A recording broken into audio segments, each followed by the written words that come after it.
नमस्कार, question our में आपका स्वागत है। आपके साथ मैं हूं रोहित विक्रम सिंह। उत्तराखंड देश का पहला राज्य है जहां यूसीसी कानून लागू है। 2022 के चुनाव में बीजेपी सरकार के मुख्यमंत्री पुष्कर सिंह धामी ने राज्य की जनता से वायदा किया था कि सत्ता में आने के बाद प्रदेश में यूसीसी लागू किया जाएगा, जिसे सीएम धामी ने पूरा भी किया है। उत्तराखंड की यूसीसी की देश भर में चर्चा हुई और अब सीएम धामी ने एक बड़ा फैसला किया है, जिसकी अब चर्चा हो रही है।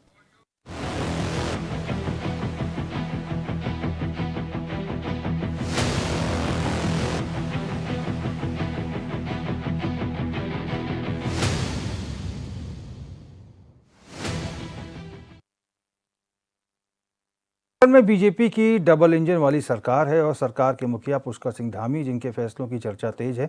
सीएम धामी की अध्यक्षता में हुई कैबिनेट की बैठक में अल्पसंख्यक शिक्षा प्राधिकरण को मंजूरी दी गई है और 19 अगस्त से गैरसैंण में शुरू हो रहे विधानसभा के मानसून सत्र में इसे पेश करने की तैयारी भी है। अल्पसंख्यक शिक्षा प्राधिकरण कानूनी रूप लेता है तो इससे क्या बदलाव होगा, इस पर चर्चा करेंगे, लेकिन पहले ये रिपोर्ट देखते हैं।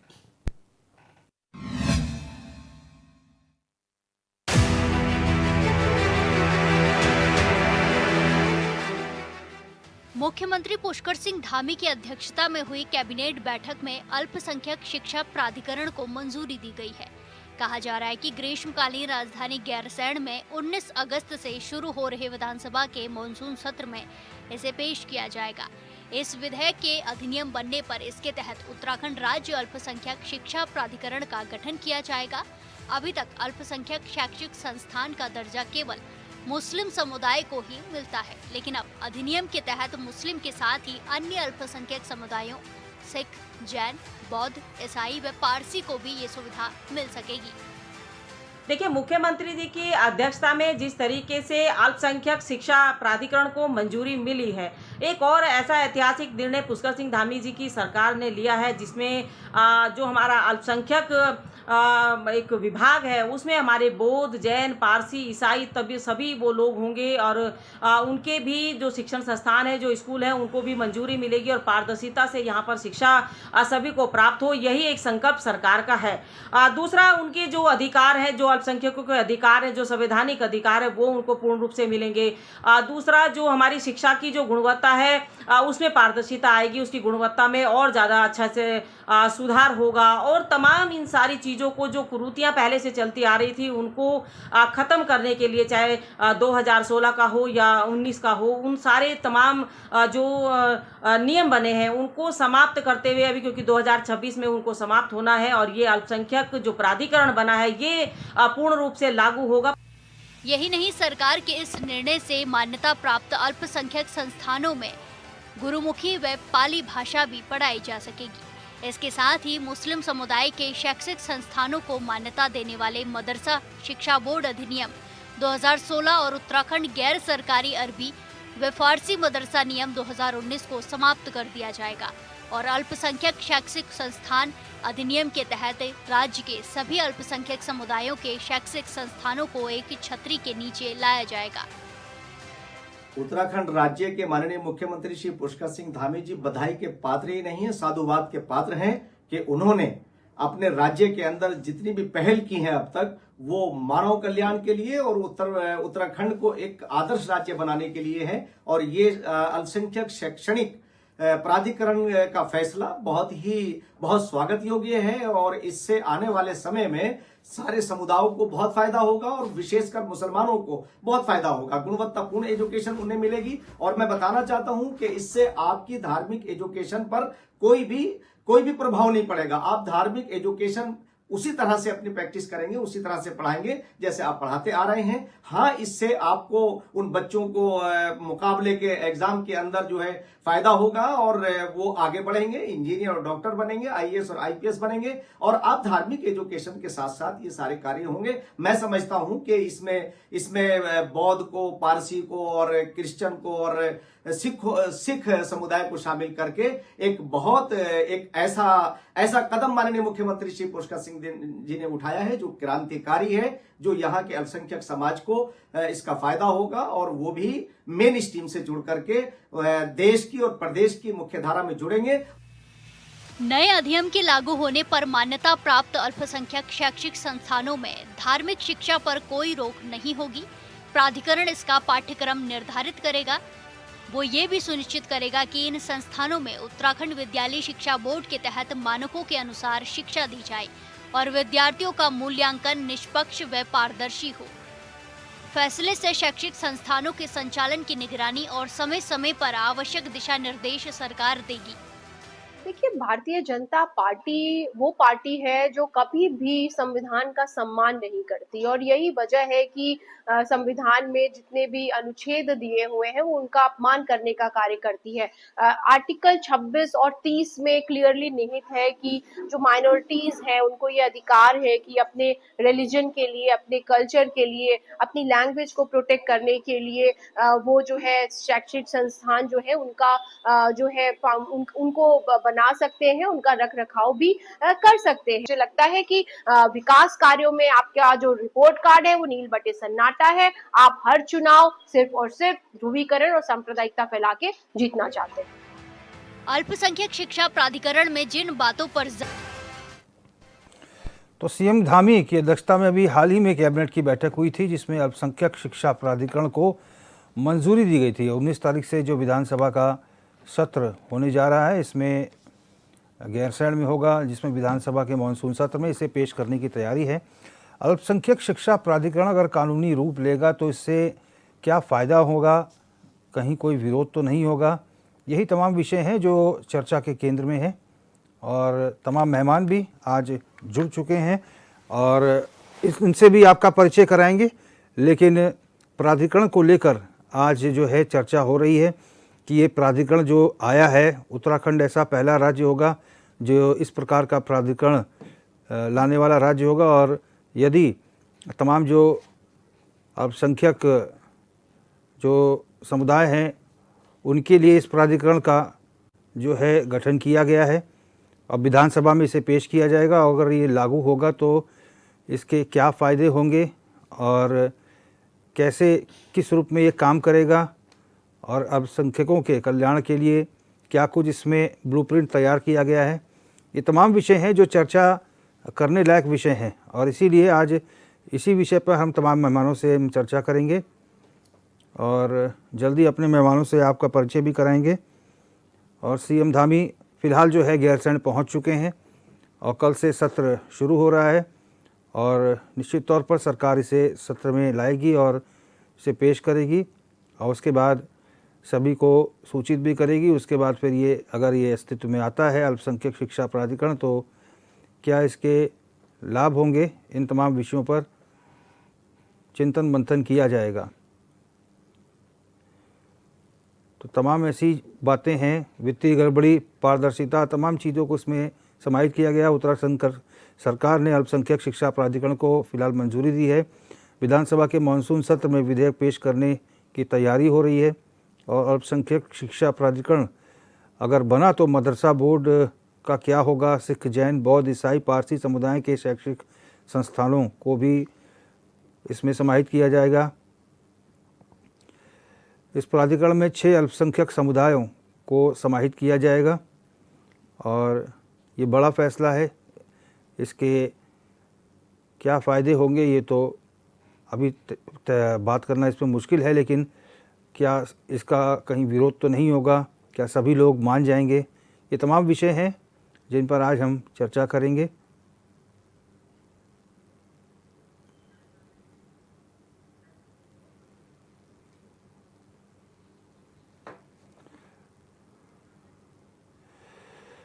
तो ये तमाम चीज़ें हैं जिन पर चिंतन मंथन करने की आवश्यकता है। सरकार अब इस पर मुख्यमंत्री बताएंगे कि उनका क्या विज़न है, वो किस रूप में इस प्राधिकरण को चलाएंगे और इस प्राधिकरण में क्या कुछ होगा, प्राधिकरण में किन चीज़ों को और समाहित करने का प्रयास किया जा रहा है।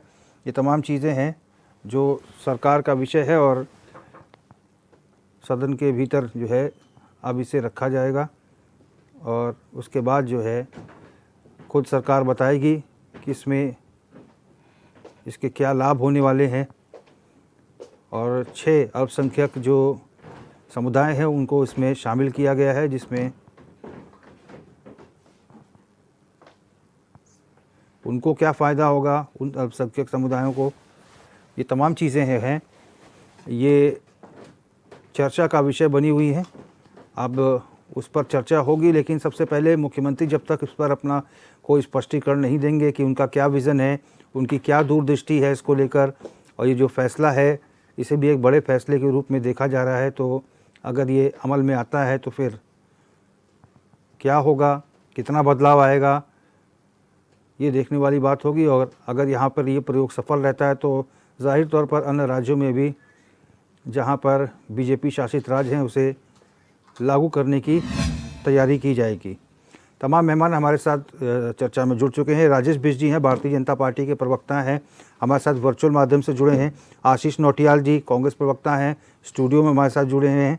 शकुंतला रावत जी हैं, उत्तराखंड की वरिष्ठ नेत्री हैं यूकेडी की, हमारे साथ चर्चा में जुड़ी हैं स्टूडियो में। तृप्ता शर्मा जी हैं, शिक्षाविद हैं, आप भी हमारे साथ चर्चा में शामिल हुई हैं। और प्रेम पंचोली जी हैं, वरिष्ठ पत्रकार हैं, आप भी स्टूडियो में मौजूद है चर्चा के लिए। सभी मेहमानों का हम बहुत स्वागत करते हैं, सभी हमारे सम्मानित मेहमान हैं। और सबसे पहले प्रेम पंचोली जी, मैं आप ही के पास आऊँगा। एक वरिष्ठ पत्रकार होने के नाते आप इसे पत्रकार की दृष्टि से सरकार के इस निर्णय को किस रूप में देखते हैं? देखो, ये हमारे प्रदेश की सरकार ने जो इस तरह का जो निर्णय लिया है कोई नई बात नहीं है। इतना सिर्फ ध्यान देने वाली कि अप्रैल 2025 में केंद्र सरकार ने इस नियम में, वक्फ बोर्ड का जो अधिनियम है उसमें संशोधन करके इसको पारित किया और राज्यों को कहा कि आप अपने राज्य की व्यवस्था के अनुसार आप भी अपने यहाँ इसको सुचारू रूप से आगे करिए। हम इसके थोड़ा पीछे इतिहास में जाएंगे तो 1913 में जब अंग्रेज यहाँ पर थे उस दौरान एक वक्फ बोर्ड बनाया गया था और उसके आगे चलते चलते 1913 के बाद 10 साल बाद उसका संशोधन हुआ और 1923 में उसमें संशोधन हुआ। तो उसके आगे आगे फिर भारत देश आज़ादी की लड़ाई और ये तमाम चीज़ों को लेकर के मुझे लग रहा है कि अंग्रेज़ों ने फिर इस चीज़ पे ध्यान नहीं दिया होगा और फिर हमारे देश की जो अपनी व्यवस्थाएं थी जो अंग्रेज़ों के कारण से जो बहुत बिगड़ती जा रही थी, उसके बाद जब हमारा देश आज़ाद हुआ तो 1954 में आज़ाद भारत में 1954 में पहले बार वक्फ बोर्ड को बनाया गया। और वक्फ बोर्ड मतलब ये नहीं कि कोई सोसाइटी रजिस्ट्रेशन एक्ट के तहत तो एक संवैधानिक बॉडी बनाई गई। कॉन्स्टिट्यूशनली उसका जो है, जो हमारे संविधान में जो जाति, धर्म, व्यक्ति और व्यवस्थाएं, परियोजनाएं को लेकर के जो अलग अलग हमें जो अधिकार दिए गए, उस अधिकार में एक ये भी है कि इस तरह का एक समुदाय है, उसके लिए हम क्या व्यवस्था कर सकते हैं। वो तो राज्यों को करनी है, गवर्नमेंट को करनी है, लेकिन हमारा जो कॉन्स्टिट्यूशन है उसमें यह बताया गया कि इस तरह के समुदाय जब देश के अंदर रहते हैं तो उनकी एजुकेशन, उनका हेल्थ, उनको जो है प्रगति के पायदान पे ले जाना, उसके लिए 1954 में पहली बार इसका गठन हुआ है। और उसके बाद कई बार फिर ये बदला गया, कई बार इस पे बातचीतें हुई, फिर ये पॉलिटिकल इशू भी बन गया क्योंकि वोट बैंक का मामला है। मुझे लगता कि जब हम कम्युनिज्म की बात करते हैं तो मुस्लिम वोट भी यहाँ पे बहुत ज़्यादा है और धार्मिक चीज़ें जो हिंदुओं में जो धार्मिक चीज़ें हैं वो मुस्लिम में भी है। एक्चुअली हिंदू को तो एक धर्म बना दिया गया, सनातन एक्चुअली मेरे हिसाब से कोई धर्म नहीं है, लेकिन उसको बना दिया गया। तो आप देखेंगे कि धर्म वो है जिसमें आप कट्टरता देखते हैं या एक बिल्कुल एक बाउंड्री, किस बाउंड्री के बाहर ना हम देखेंगे ना तुम देखेंगे, वो उसको मुझे लगता है कि धर्म उसको माना जाना चाहिए। लेकिन जब हम सनातन की बात करते हैं या दूसरे धर्मों की बात करते हैं जिसमें मानवता दिखाई देती है, तो वो चीज़ें आई और फिर देश को लगा कि हमारी जो आज़ाद भारत की देश की जो सरकारें थी उनको लगा कि अब अपने राज्य में जितने भी राज्य बनाए गए इस दौरान, उस राज्य में जिस समुदाय के लोग रहते हैं उसको आगे कैसे बढ़ाया जाए, जो कि हमारे संविधान में बताया गया है। तो इस तरह से ये कई बार ऐसा हुआ और इस बार 1995 में भी इसका संशोधन हुआ। और उसके वैसे भी ये वक्फ जो है वो अपभ्रंश है, ऐसे वो एक फारसी शब्द है एक्चुअली, ये वाकुफ है, मतलब निरोध करके पकड़ना और उसको तोड़ना नहीं, इस तरह से उसके कई अर्थ निकलते हैं उसके ना जी। तो उस वहां से इस शब्द को लिया गया है और इसको जब 1995 में इसका संशोधन हुआ तो उसके बाद कई बार इन चीज़ों पे बातचीत आगे बढ़ी। आज के दौर में जब हम टेक्नोलॉजी की दुनिया में आ रहे हैं, दुनिया मुट्ठी में है, अभी हम जिस डिबेट को आपके पास कर रहे हैं, इस डिबेट को अमेरिका में भी लोग देख रहे होंगे, दूसरे देशों में भी लोग देख रहे होंगे। लेकिन अब वो समय नहीं कि जब हम आज डिबेट करेंगे तो कोई सुनेगा कि बाप रे, उस दिन जो है वक्फ बोर्ड में HNN चैनल में डिबेट हुई थी और अरे हमने देखा नहीं, हमारे यहाँ तो आता नहीं है।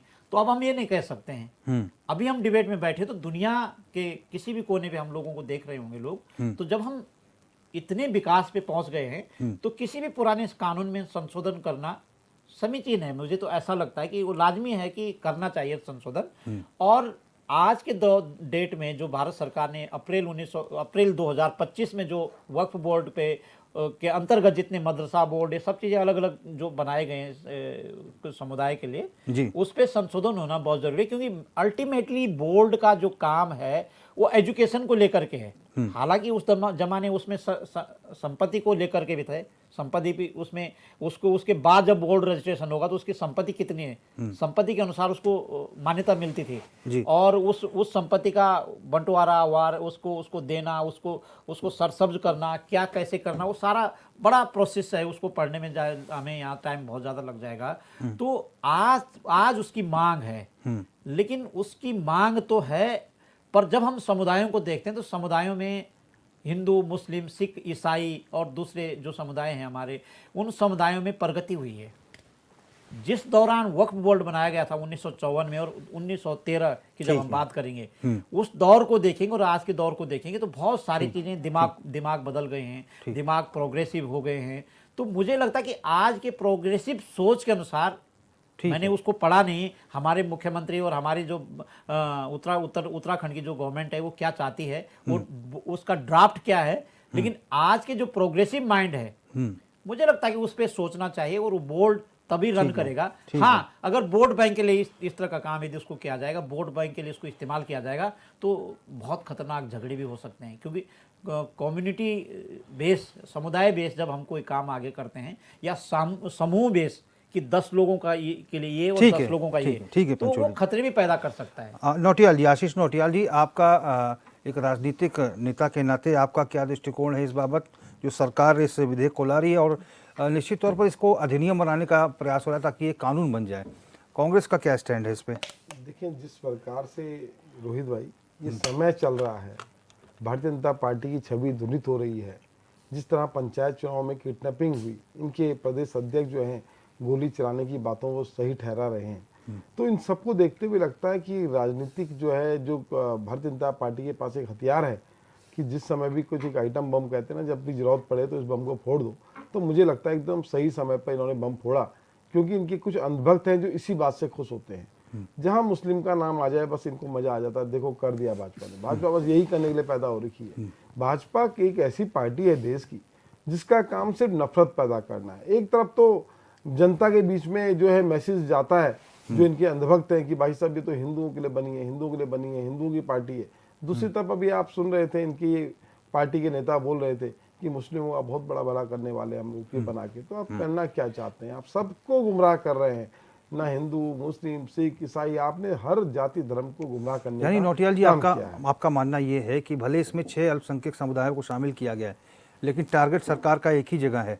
नहीं, ऐसा नहीं। देखिए, मैं वो कोई टारगेट ही नहीं है। ये सरकार तो बिना टारगेट ही चलती है। इनका टारगेट है चुनाव जीतना, लड़ना, बस देश के अंदर नफरत फैलाना। इनका कोई मतलब नहीं। देखिए, कोई फर्क नहीं पड़ने वाला। आप देखते रहना, सब कुछ ऐसे ही होगा जैसे हो रहा है, कोई फर्क नहीं पड़ रहा है। इनको तो कोई पॉलिसी बनानी नहीं आती है। ये तो वो हैं जो मतलब थूक के चाटने वाली पार्टी, वो उस तरह की काम करती हैं। हमेशा कानून बनाती हैं, फिर कहती है वापस ले लिया, बहुत बड़ा काम कर दिया। जैसे पहले जमाने में होता, गधे को जो है वजन रख के ले जाया जाता था नीचे से, और आगे जाके थोड़ा वजन कम कर लिया जाता था कि कम कर दिया, देखो उसे खुशी हो रही है। तो ये उस टाइप की पार्टी है। इनको पहले कानून बनाने हैं, फिर कानून को खत्म करना, यही काम है।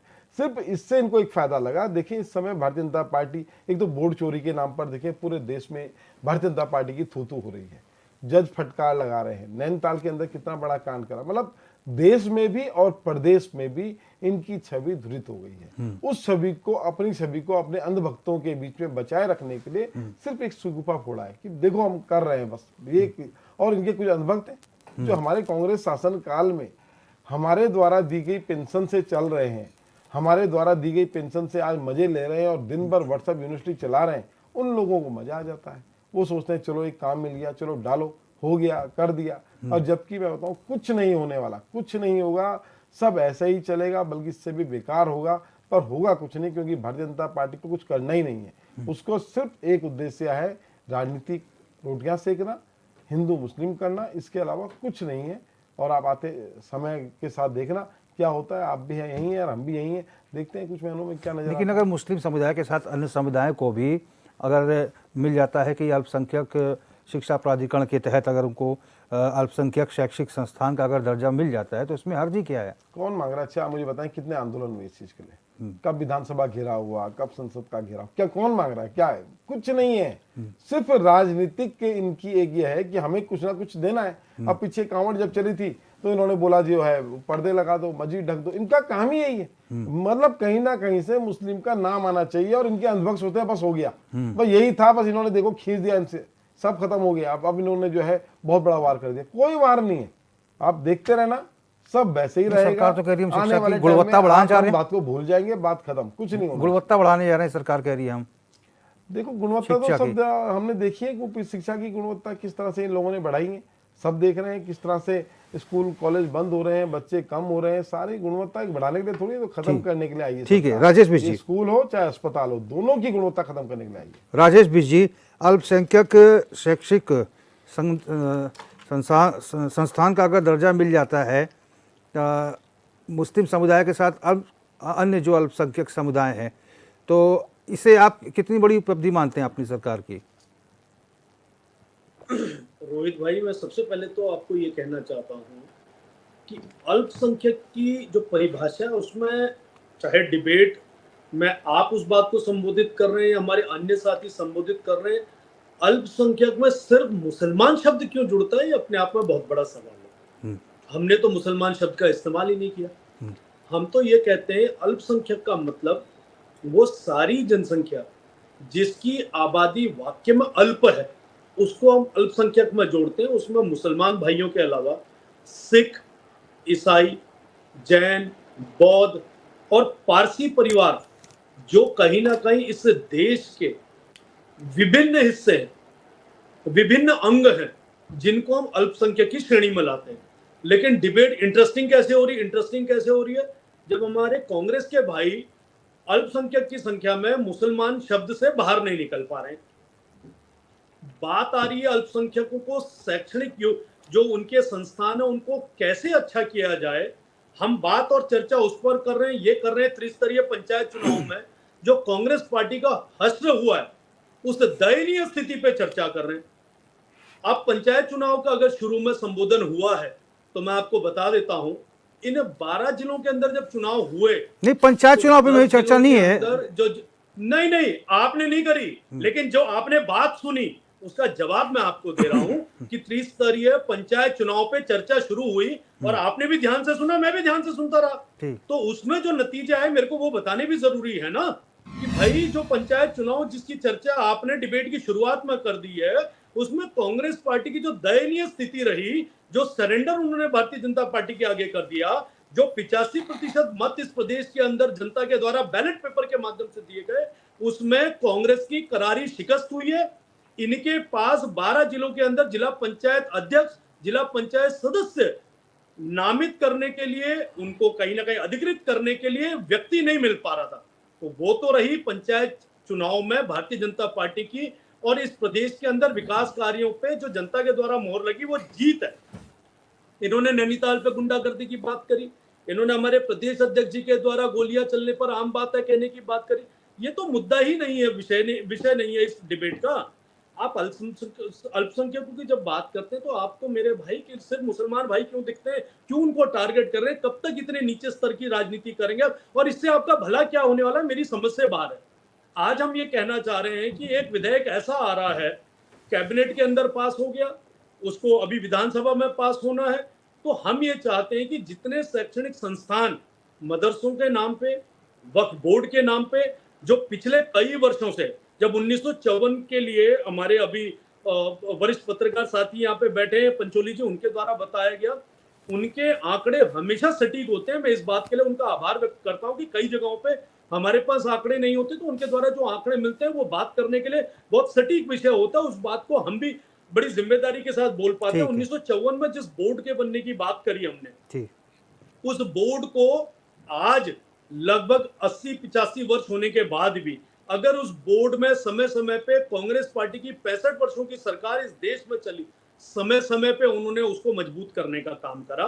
तो उसमें सिख भाइयों का, जैन भाइयों का, ठीक है, बौद्ध भाइयों ठीक है, का, ठीक है। ईसाई भाइयों का, पारसी भाइयों ठीक का, है, ऐसा ठीक है क्या राजेश दोष था भाई कि उनके लिए आपने ठीक है कानून मजबूत करने की बात ठीक नहीं है, करी है? ठीक है राजीव जी, ठीक है राजीव जी। शकुंतला रावत मैम, आपको क्या लगता है कि हालांकि अभी कांग्रेस कही थी कि इसकी कोई आंदोलन तो हुआ नहीं, किसी ने मांग नहीं उठाई, सरकार क्यों ला रही है, यूकेडी का क्या मत है इस पे? देखो, जो अल्पसंख्या पे आज जो चर्चा होनी है, जो आरक्षण पे चर्चा होनी है, मेरा कहना यह है, हमारे उत्तराखंड क्रांति दल का कहना यह है कि ठीक है, तुम आरक्षण के लिए तुम विधेयक ला रहे हैं, इसमें सिख है, ईसाई है, पारसी है, बौद्ध है, इसमें मुस्लिम है, तो कहीं ना कहीं इसमें हमारे हिंदुओं के भी अल्पसंख्या में आते हैं, पहाड़ों में भी आते हैं। ये तो सरकार को भी पता है, ये तो इन्होंने 2-4 जो इन्होंने बनाए हैं, ये तो अपने मुंह जुबानी बनाए हैं, लेकिन हम पहाड़ों की बात कर रहे हैं, पहाड़ों में भी अल्पसंख्या के अंतर्गत आते हैं। आज बात हो रही है शिक्षा पे, तो हम शिक्षा पे ही बात करेंगे जी। पहाड़ों में देखो तुम, पूरे उत्तराखंड में 1800 से ऊपर हमारे स्कूलें हैं, जो प्राइमरी स्कूलें हैं 1800 से ऊपर हैं, पर नीचे नहीं हैं। उन 1800 स्कूलों में से तुम 1000 स्कूल छोड़ दो जो तराई में है जी। जो अच्छे, जिनके भवन अच्छे हैं, जिनके प्रांगण अच्छे हैं, जहां टीचर अच्छे हैं, जहां बच्चे अच्छे हैं, लेकिन 800 से 800,000 तक के स्कूल जो पहाड़ों में हैं, पूरे भवन जर्ज हो गए हैं। बच्चे, जो कोई एक आध बच्चा पहाड़ का जाता भी होगा, पहले तो पहाड़ में है कौन, पहाड़ में अगर शिक्षा और स्वास्थ्य होता तो लोग पलायन थोड़ी ना करते। शिक्षा नहीं रही, स्वास्थ्य नहीं रही, लोगों ने पहाड़ पलायन कर दिया, लेकिन अभी भी हैं गांव गलियारों में बच्चे हैं। तो बच्चे उन स्कूलों के अंदर जाने के लिए डर रहे हैं, क्योंकि पूरे छत गिर रहे हैं, बच्चों के दबने की कगार पे आ रखे हैं। हम सरकार से कह रहे हैं, तुम्हें आरक्षण भी लाओ, और तुम पहाड़ की उन स्कूल, क्योंकि आरक्षण बच्चों पे है ना जी। बच्चा पढ़ लिख के क्षेत्रों में आएगा तभी तो आरक्षण मिलेगा उसको, और बच्चा पढ़ लिख के कहां से आता है? स्कूलों से। जब स्कूलों की स्थिति सही नहीं है, हम सरकार से कह के थक गए हैं कि पहाड़ों के जो जर्जर स्कूल हो रखे हैं उनका तुम निर्माण कार्य करो, वहां तुम शौचालय का निर्माण करो, वहां तुम जल का निर्माण करो, वहां तुम प्रांगण का निर्माण करो। पर सोचने वाली बात यह है कि जो 2 पैसे कमा लेता है वो अपने बच्चों को तो सरकारी स्कूल में डालता ही नहीं है, वो तो प्राइवेट स्कूलों में जाते हैं। जब हम ये पूछो, पूरे कैबिनेट मंत्रियों से पूछो, विधायकों से पूछो, नेताओं से पूछो कि किस किस के बच्चे सरकारी स्कूलों में पढ़ रहे हैं। यानी मैडम, आपका कहने का मतलब ये है कि अल्पसंख्यक शिक्षा प्राधिकरण जो है सरकार लाती है तो वो तो ठीक है, लेकिन पहले यहाँ की स्थिति तो सुधार लिया जाए ना, हम यही तो आपका कह रहे हैं पहले उत्तराखंड की स्थिति सुधारो। ठीक है। और सुनो एक बात और, मेरे को जरा 1 सेकंड का ब्रेक लेना मैम, ब्रेक लेना, ब्रेक के बाद आऊंगा तो आपको ज़्यादा टाइम दूंगा। तृप्ता शर्मा जी शिक्षाविद हमारे साथ जुड़ी हुई है। मैम, आप अपनी बात को प्रारंभ करें और आपका क्या मत है इस सरकार के फैसले पर? जी, मेरा तो सबसे पहली बात कि जो पंचोली साहब ने बोला, तो अब मेरे बोलने के लिए कुछ रहा ही नहीं, सारा डिटेल में उन्होंने उसका बैकग्राउंड और हिस्ट्री पूरी बता दी है। अब इम्पॉर्टेंट ये है कि जिस समय वक्फ बोर्ड का डिसीजन लिया गया, उस समय का दौर उस समय के हिसाब के साथ था, आज का समय बदल गया है तो आज के समय के हिसाब से लेना है। लेकिन मैं थोड़ा मैडम जो हमारी हैं यूकेडी की, उनसे भी सहमत हूँ। इसमें हमें पहले अपनी शिक्षा व्यवस्था में हमारे गवर्नमेंट स्कूल्स की भी स्थिति को देखते हुए उसकी व्यवस्था, सबसे बड़ी जो बुनियादी हमारी ज़रूरतें हैं उनको पूरी करनी चाहिए। हाँ, जो ये इस विधेयक, इसमें प्राधिकरण का जो गठन हुआ है, पहल करना बहुत अच्छी बात है। पहल करने के साथ में हमें उसकी मॉनिटरिंग भी इम्पोर्टेंट है। मॉनिटरिंग आप कर नहीं पाएंगे जब अपने ही स्कूलों को नहीं संभाल पा रहे हैं। और रही बात ये जो अल्पसंख्यक की है, तो हमारे, मैं स्पेशली अभी देहरादून से ही संबंधित बात कर रही हूँ, उत्तराखंड और देहरादून का जी। तो उत्तराखंड में तो ऑलरेडी हमारे सब माइनॉरिटी इंस्टीट्यूशंस हैं, चाहे वो CNI गर्ल्स ले लीजिए, महावीर जैन ले लीजिए, और हमारा ये एसजे हैं, कॉन्वेंट हैं, सारे स्कूल्स हैं यहाँ पर मौजूद, और उसमें हमारे सामान्य बच्चे भी पढ़ते हैं। अब मेरा इसमें ये है कि ठीक है, उसके लिए भी थोड़ा उद्धार होएगा, लेकिन पहल कर कर छोड़ देने से, प्राधिकरण आपने बना दिया, उनकी मॉनिटरिंग नहीं कर पाए, उनके ड्रॉबैक्स को आपने उनको रिजल्ट में नहीं देखा, उनकी अपकमिंग नहीं देख पाए, तो उससे हमें उस पहल का विधेयक लाने का, वो प्राधिकरण बनाने का इतना उसका फ्रूटफुल रिजल्ट नहीं मिल पाएगा। उसके लिए सबसे इम्पोर्टेंट यही है कि यदि इसको अच्छी सोच में रख के किया है और अच्छी सोच के साथ हम आगे बढ़ें, इसका बकायदा पूरा ध्यान रखा जाए कि कहाँ पर हमारे बच्चे जो हैं वो अल्पसंख्यक के साथ में, और फिर हमारे यहाँ तो यही चैलेंज है, जैसा मैडम ने कहा पहाड़ में भी, कि स्कूल तक लाने के लिए ही हमें बहुत मशक्कत करनी पड़ रही है, क्योंकि सुविधाएं हमारे जो गवर्नमेंट स्कूल्स हैं उसमें नहीं दी जा रही। इवन शहर के बीच में भी हमारे स्कूल्स देखिए जो एडेड वाले रहे हैं, बन्नू था, और ये कितनी ज़बरदस्त स्ट्रेंथ हुआ करती थी, गांधी इंटर कॉलेज, बहुत ज़बरदस्त बच्चे जाते थे। तो अब बच्चे कोई भी जो थोड़ा उठ जाता है ना, इवन मैंने तो देखा है कि जो मेड्स है ना, वो भी अपने बच्चों को हमारे सरकारी स्कूल्स में नहीं भेजना पसंद करती। वो चाहती हैं कि मैंने 1000 ही रुपये कमाया तो मैं 300 रुपये फीस देके सो कॉल्ड जो इंग्लिश मीडियम चल रहे हैं उसमें करें। तो हमें, और आरटी एक्ट हमारा पहले ठीक है मैम, आएंगे। हाँ, एक ब्रेक लेते हैं, ब्रेक के बाद आप ही से शुरुआत करेंगे जी डिबेट की। एक छोटा सा ब्रेक लेते हैं और जल्द लौट कर आएंगे क्वेश्चन आवर में।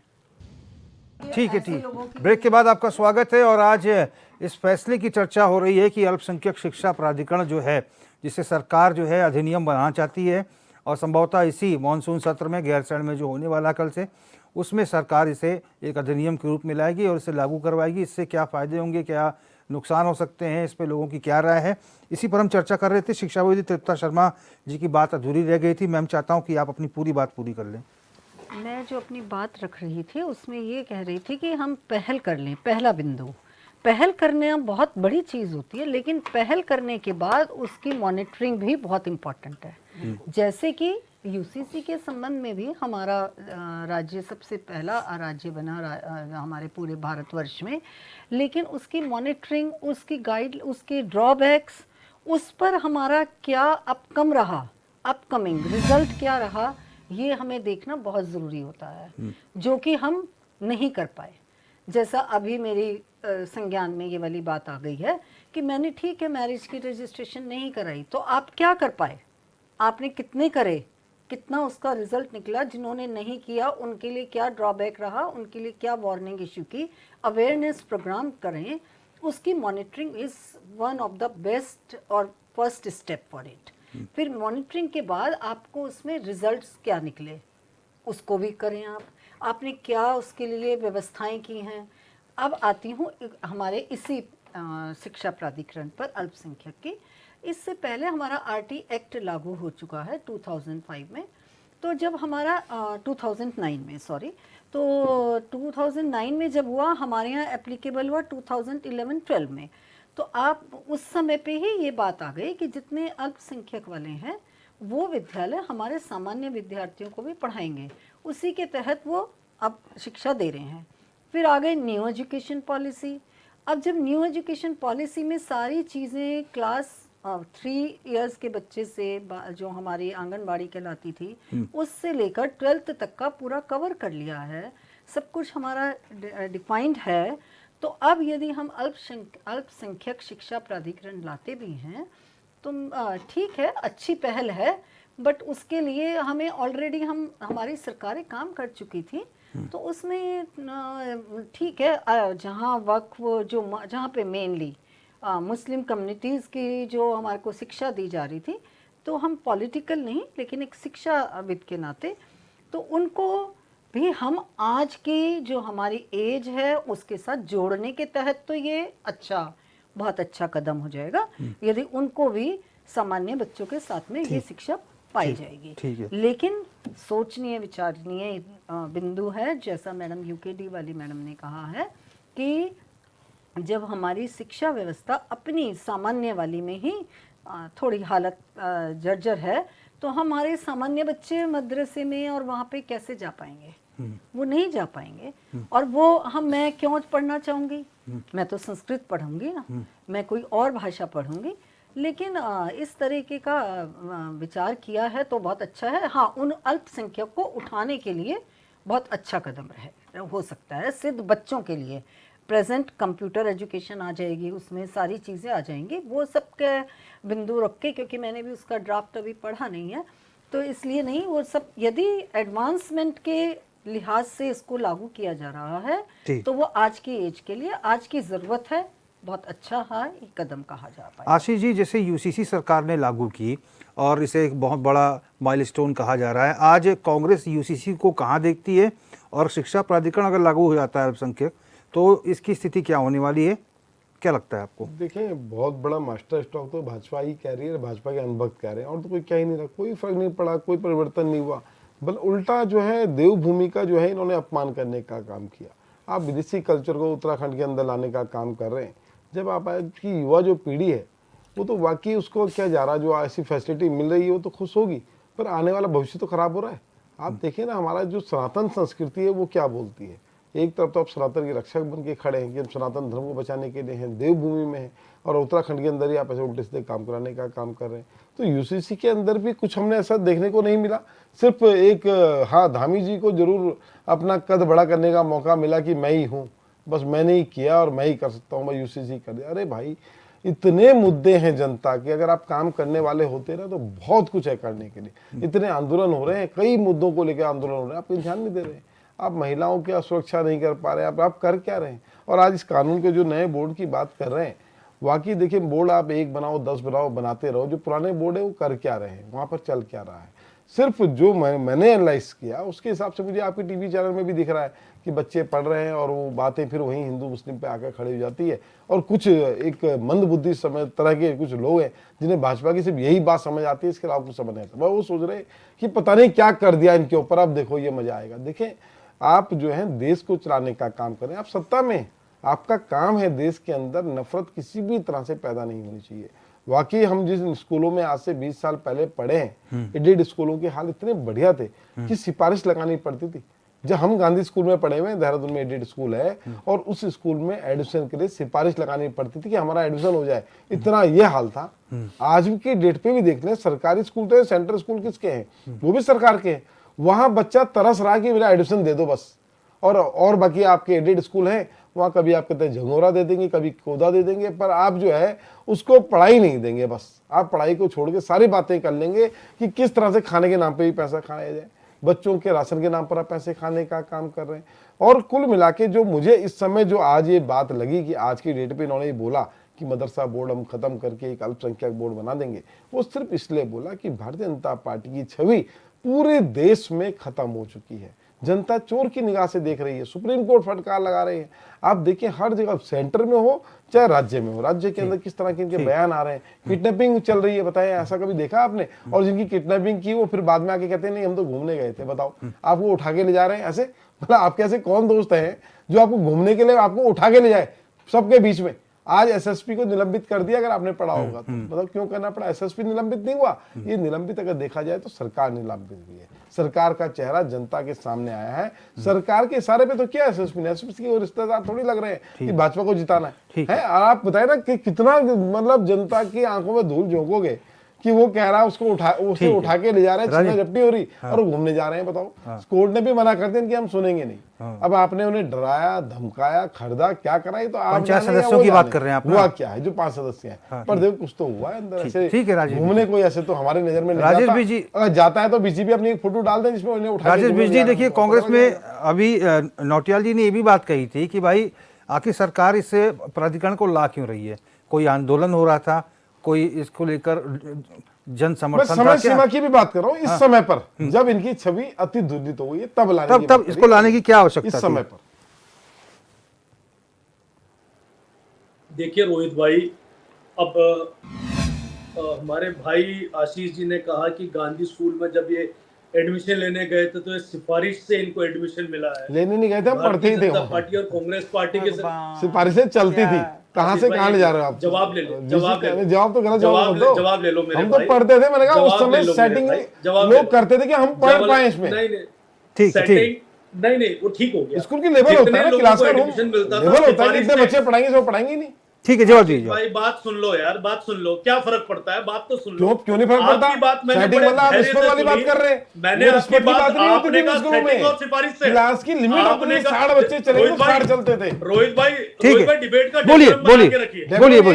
ठीक है नोटियाल जी, समय भी बहुत कम है ना। डिबेट का डेकोरम बना के ठीक रखिए। है विजय, ठीक बोलिए। रिकॉर्डेड है आपके पास कि आशीष भाई सिफारिश से गांधी स्कूल में एडमिशन लिए हुए व्यक्ति देखो हैं। फिर कहा नहीं ऐसा नहीं कहा उन्होंने। अरे इनके समय पे ऐसा नहीं कहा है। इनके समय पे ऐसा वैल्यू होता बता रहे हैं था। आपको। इनके समय में ऐसा यही होता तो था। झूठे हैं। इनके समय में ये ऐसा झूठे होता हैं। था कि ये सिफारिश से आप इनकी झूठ बोलने का सिफारिश काम से करते हैं। एडमिशन पूरी लेते थे। भाजपा झूठी है, भारतीय जनता पूरी पार्टी में भाजपा झूठी है। आपके बड़े नेता जो है गोली चलाने को सही भारतीय ठहराते हैं। जनता पार्टी अरे के कितना झूठा शासन चोरी काल करोगे? में और डकैत कांग्रेस हो आप। पार्टी के नहीं पढ़ाई डकैत का हो। रोहित भाई आप- नहीं, उनका कहने का मतलब है डकैत हैं आप। क्या रोहित भाई ऐसे मेन डिबेट बात होगी। ये, पढ़ाई का स्तर बहुत अच्छा था। इनका कुल कहने का मिलाकर मतलब ये कहना था है। कि वहाँ सिफारिश सब से- लोग वहाँ लालच पर रहते एडमिशन थे। लेने के या लिए तो आशीष भाई झूठ बोल रहे हैं, भाई क्या सब झूठ लोग या तो झूठ बोल रहे हैं, तर्क आप गलत झूठ दे रहे बोल रहे हैं। हैं। अगर मतलब उनका ये आप कहना कितना है झूठ बोलोगे? कि वहाँ इन्होंने पर कुछ और सिफारिश कहा से है। एडमिशन मिलते थे। इन्होंने कहा है कि सिफारिश लगानी नहीं, पड़ती रोहित भाई थी, ये कैसे तय ये कर तो रहे हैं? पढ़ते ही थे। ना वही मैं कहना चाह रहा हूँ ना, सिफारिश लगानी पड़ती थी का मतलब है। बहन जी एक मिनट शांति रखिए, बहन जी एक बार शांति रखिए। आपका समय आएगा, बोलने का समय आएगा। अगर मैं बोलूंगा उसके बीच में आप बोल नहीं पाएंगे। गलत थोड़ी बोलेंगे ये आप। समय और संयम रखिए अपने पास। जो मुद्दा है आप महोदय, संयम उससे रखिए बोलो, थोड़ा सा। जो मुद्दा है उससे आप बोलो। संयम पे रहिए, आप संयम बनाए रखिए। बहन जी मैं आपकी बात को बड़ी शांतिपूर्वक सुन रहा हूं, मेरे समय पे दखल मत दीजिए, संयम रखिए और धैर्य से सुनिए। बोलिए, तभी बोलिए। जवाब दे पाएंगे आप भी। बोलिए विजय। जब आशीष भाई अपने मुंह से आपके चैनल पे रिकॉर्डेड बोल रहे हैं कि बगैर सिफारिश के एडमिशन नहीं मिलता था, तो कांग्रेस का शासनकाल था। आज भारतीय जनता पार्टी का शासनकाल है। ट्रांसपेरेंसी से एडमिशन मिलेगा, ट्रांसपेरेंसी से एडमिशन मिलेगा। अगर आपके अंदर योग्यता है, आप सही हैं, आप शिक्षित हैं, आप पढ़ाई को मान्यता देते हैं, तो आपको एडमिशन मिलेगा, नहीं तो नहीं मिलेगा। ठीक है। दूसरी इंपॉर्टेंट बात आज हम बात कर रहे हैं यहां पर, आप ये देखिए जब हमारा राष्ट्र आजाद हुआ, नेहरू जी को प्रधानमंत्री बनाने के लिए कितने लोगों ने आंदोलन किया? क्यों नेहरू परिवार का आदमी प्रधानमंत्री बना इस देश का? सरदार वल्लभ भाई पटेल जी के बाद 13 सांसदों का सहयोग था वहां पे, उनको क्यों सांसद नहीं बनाया गया? क्यों उनको प्रधानमंत्री नहीं बनाया गया? तो ये अपने आप में सवाल है कि 50 कांग्रेस साल पार्टी से पहले ज्यादा आपके पड़ा ठीक है, ठीक है। आप पीछे शकुंतला मैम, शकुंतला मैम, पहले दिन से उसका दर्द हो रहा का काम कर रही थी। समय 4 मिनट निकल गए। 50 साल नेहरू जी के अंदर क्या उपलब्धि थी? 4 कि मिनट उनको निकल गए। प्रधानमंत्री शकुंतला मैम, आप बनाया अपनी बात करिए। और 65 सालों बोलिए। का अगर प्रधानमंत्री बना कांग्रेस पार्टी से, तो नोटियाल जी, नेहरू परिवार का गांधी परिवार नोटियाल जी। क्यों बना? जवाब इस बात पे भी होना चाहिए। आज इस प्रदेश के अंदर, आज इस प्रदेश के अंदर पहली बार ऐसी सरकार आ रही है जो जनता की बात 4 सुनती है, मिनट 4 मिनट जनता के चले समय पे गए। बात करती है, जनता के कहे हुए काम कर रही है। इसके लिए आंदोलन की जरूरत नहीं होती है। आप बोलिए। आज जब आप 65 साल का कार्यकाल देखते हैं तो समय 65 निकलता साल के जा रहा है, कार्यकाल समय के निकलता अंदर जा रहा है। आपको दिखेगा 200 बारी, 200 बार बाकी- 200 बार कांग्रेस पार्टी ने अरे इस बाकी मेहमानों को संविधान समय नहीं मिल पाएगा में विजय। संशोधन किया है। विजय, बाकी भाई मेहमानों को साहब समय बात तो नहीं पूरी है। होनी होगी ना मेरे समय पे। अगर ये दखल देंगे, बहस करेंगे अनर्गल, तो मेरी आप बात झूठ तो पूरी नहीं बोलेंगे हो तो क्या पाएगी। बोलेंगे? इस राजेश देश के विजय, अंदर फिर मुझे 65 आपकी साल आवाज डिबेट में- आपकी आवाज बंद करनी कांग्रेस पड़ेगी। पार्टी ने- आपकी आवाज बंद करनी पड़ेगी। शकुंतला मैम, आप बोलिए, आप बोलिए, सुनो, देखिए 200 बार बोलिए, बोलिए मैम। अगर सरकार इतनी सच्ची है ना, अब मैं बोलूंगी, सरकार इतनी सच्ची है तो पहाड़ों में जो भोजन माताएं थी, उन भोजन माताओं की पेंशन क्यों नहीं दी गई? बहन जी आप मुद्दे से भटक उनको रही हैं। 1500 रुपए भोजन माताओं को मिला करती थी, उनकी वो पैसे क्यों छीने गए? क्योंकि स्कूल तुम खड़े नहीं उतरे जनता के पहाड़ों में, तुम पहाड़ों में स्कूल जर्जर हो गया है। तुमने कहा कि भोजन माताएं लगाओ, बच्चों को खाना खिलाओ, लेकिन जब स्कूल में बच्चे ही नहीं रहे, स्कूल ढंग की रही नहीं, बच्चे नहीं गए वहाँ, तो भोजन माताओं की 2 रोटी थी, वही लगवाई, वही छिनवा बहन दी। जी आप पहाड़ से देहरादून में क्यों आई हैं? आपने पहाड़ क्यों छोड़ा? नहीं, हमने नहीं छोड़ा पहाड़, हम देहरादून में भी हैं और पहाड़ में भी हैं। हम तुम्हारे कर्नाटक मंत्री की तरह नहीं है, यही देहरादून में पहाड़ कुर्सी मार में के क्यों नहीं बैठे है हैं। आप? कमाल की भाजपा बात है। वालों आप सुनो, देहरादून के स्टूडियो मेरे में से बैठ तो के मुंह मत लगना, देहरादून के मेरे स्टूडियो में बैठ के बात मैं बता अरे रही हूँ बहन जी मैं। इतना समय समय ये नहीं है कैसे मेरे बोले पास। तुम कि तुम पहाड़ देहरादून में में क्यों मैदान लिए? में बैठ के पहाड़ की बात तुम कर रहे हमारे हो। चौकीदार बैठे आप हुए हैं जो देहरादून में तुम्हें बैठ के पहाड़ पहाड़ की में बात नहीं कर देख रहे रहे हो। हैं। कमाल है। तुमने क्या ये कर दिया? बहुत अच्छा है। भाजपा ने देहरादून क्या में कर बैठ दिया? जाओ, यूसीसी अपनी कानून हमारे सुविधा छाती देखो में लिया और है। पहाड़ को क्या खाली करा छोड़ दो। भाजपा ने? आप रहने बच्चों को दीजिए बहन जी, रोजगार आपको दिया? कुछ नहीं पता आपको। नहीं, बच्चों को रोजगार दिया। 8 साल तो धामी आप जी को देहरादून में बैठते बैठ के बोले, पहाड़ की कितने बात बच्चों कर को रही है। रोजगार दिया? कितनी पीड़ा है आपको। इधर तो हमें पीड़ा आप है, देहरादून जो में बैठ के राज्य पहाड़ की बात आंदोलनकारी कर रही हैं। है। हम राज्य अरे आप आंदोलनकारी देहरादून में बैठ के अरे उत्तराखंड क्रांति दल में सारे आंदोलनकारी हैं। आंदोलनकारी फिर भी जनता नहीं चुन रही है। जब बोलने का सलीका नहीं होता ना, डिबेट में मत बैठा करो। ठीक है तभी कह रहा मैम, हूं, शांत हो आपको नहीं जाइए, बैठना चाहिए, मत शांत हो जाइए बैठिए मैम, शांत हो जाइए। प्रेम पंचोली जी, देहरादून में बैठ के पहाड़ की बात कर रही तुम है। देखना, मैं देहरादून में आप नहीं है। पहाड़ जाके हम देहरादून की सच्चे बात पहाड़ी कीजिए। हैं। मैम शांत हो हम जाइए, आप पहाड़ में बैठ के शांत हो जाइए, काटने वाले, समय नहीं है। काटने वाले, शांत- काटने वाले, मैम, काटने मैम, वाले। शांत हो मैं जाइए। पहाड़ में बैठा हूँ अभी। प्रेम पंचोली जी, एक मैं मिनट का पहाड़ समय में बचा बैठा है, हूँ। बहुत समय मैं बर्बाद मैं हो गया। पहाड़ में बैठा हूँ, देहरादून में बैठी है। बोलिए बोलिए बोलिए मैं ये मेरा कह रहा तो हूँ, मुंह और यहाँ मत से लगना, पहाड़ की बात राजेश कर रही सिंह, है। मेरा मुंह मत लगना। पहाड़ जाइए तो उसे कभी बोलिए। तुम अरे बोलिए। मुंह लगने का ठीक समय है नहीं है। मैम, ठीक है मैम, बोल नहीं मैम, है। शांत हो जाइए। कैसे मुझे चैलेंज कर आप रहे हैं मुंह लगने के लिए डिबेट में? स्टूडियो में आ गई हैं। मुंह लगना है तो पहाड़ जाइए। अरे तुम्हारी पहाड़ औकात में नहीं जाके है मुंह लगिए। डिबेट में आने वहाँ की। के डीएम के पास बैठिए। बकवास कर रहे हैं वहां से। ठीक अच्छा, है मैं ये यहाँ कह पे रहा बैठ था, के पहाड़ मैं की ये चिंता कह रहा मत था, कीजिए। बहुत बीजी- से पहाड़ में चिंता करने वाले। तुम्हारे मंत्री बड़े जा रहे या हैं पहाड़ों देहरादून में में। फौज में बैठे कौन सा एसी मंत्री कमरों में तुम्हारे बैठे पहाड़ हुए दौरा पहाड़ पे की जा रहा चिंता है? ठीक दिखा है रहे। पंचोली जी, बोलिए आप। अरे आप देहरादून के एसी कमरों में बकवास बैठ के कर रहे हैं पहाड़ की वहाँ चिंता मत दिखाइए। चलो बोलिए, वापस हम या मुद्दे एसी पे आते कमरों हैं। में बैठे आप पहाड़ की चिंता कर रहे हैं।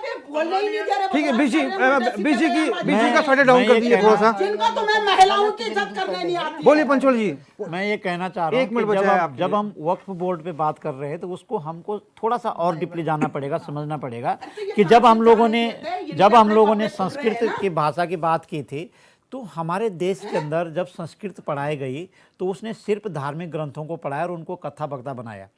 कभी भी किसी संस्कृत भाषा के विद्वान ने या विद्यार्थी ने कभी ये नहीं सोचा कि आर्यभट्ट की जो संस्कृत थी वो वैज्ञानिक थी, वो साइंस थी पूरा। और आर्यभट्ट को यदि समझने की ज़रूरत है आज के परिप्रेक्ष्य में, जब हम माइनॉरिटी एजुकेशन जो अथॉरिटी जो बनाने जा रहे हैं, क्या हम जब हम भाषा की बात करेंगे, उर्दू और संस्कृत की बात करेंगे, हिंदी और अंग्रेजी की बात करेंगे, तो क्या हम इस अथॉरिटी में इस तरह का प्राविधान रखेंगे, या वही कि जो संस्कृत पढ़ाएगा, जो उर्दू पढ़ाएगा वो वही मुसलमान बनेगा, जो संस्कृत पढ़ाएगा वही कथा बक्ता बनेगा? तो हमें इससे बाहर निकलना पड़ेगा और अथॉरिटी को ये समझने की जरूरत है कि हमारे आरटीई की जगह कहाँ पर है फिर। ठीक है तृप्ता शर्मा मैम, एक मिनट के लिए क्योंकि समय बचा नहीं है।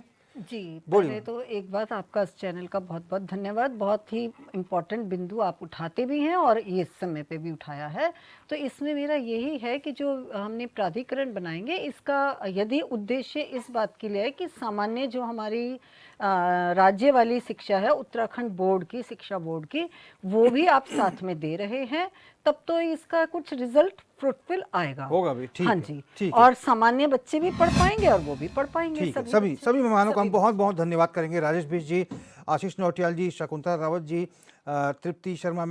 तृप्ता शर्मा मैम और प्रेम पंचोली जी, आप सभी का बहुत बहुत धन्यवाद। और अपने मेहमानों से, सभी सम्मानित मेहमानों से मैं क्षमा भी चाहूँगा क्योंकि थोड़ी जोरदार बहस हो गई कार्यक्रम में और किसी को समय अगर कम मिला हो तो मैं उनसे क्षमा मांगता हूँ।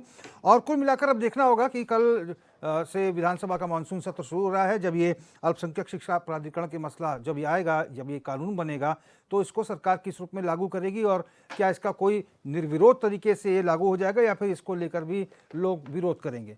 फिलहाल क्वेश्चन आवर मेरे साथ बस इतना ही। देश और प्रदेश की तमाम बड़ी खबरों के लिए आप देखते रहिए HNN 24/7। नमस्कार।